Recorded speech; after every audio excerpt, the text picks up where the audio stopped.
Halo Malaysia, halo. Inilah Indonesia, negara yang paling besar dan paling lemah di Asia. Banyak negara seperti Vietnam, Thailand, Filipina nak perang dengan Indonesia. Jika kita lihat sejarah yang lalu, Indonesia ni mempunyai militer antara yang paling gemuk-gemuk lah.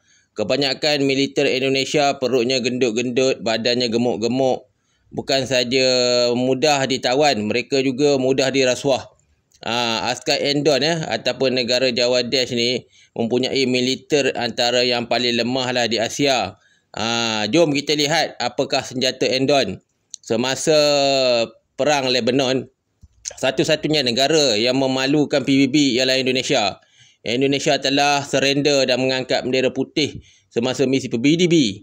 Banyak orang Lebanon sangat marah kerana anda tahulah negara Indonesia kan, di Lebanon tu mula-mula mereka ingat askar Endon ni berani lah. Rupa-rupanya selepas diserang oleh satu kereta kebal Israel dan satu Apache, askar Endon lari terbirit-birit dan terkencing-kencing selepas askar Israel melepaskan beberapa tembakan lah. Bukan saja memalukan misi PBB, sangat pengecut sehingga kan mereka meminta teksi untuk balik ke markas. Semasa di Papua sekarang ni, Indonesia telah kalah perang darat mereka kalah. Askar mereka 2 hari lepas 2 orang telah mati dan beberapa tahun sebelum ni pun ramai yang mati. Maka Java Dash telah pakai pesawat Tucano untuk menembak kampung-kampung di Papua. Jadi orang Papua semakin marah lah dengan Java Dash ni sebab adakah dia dah kalah perang darat, dia pergi serang guna Tucano ke atas kampung-kampung. Lepas tu dia masuk dalam berita TV Endon, askar Endon telah menghancurkan askar Timor Leste. Sebenarnya itu semua bohong. Itulah Java Dash 2 tentera dia telah tewas sehari. Bayangkan dah berapa puluh hari ni.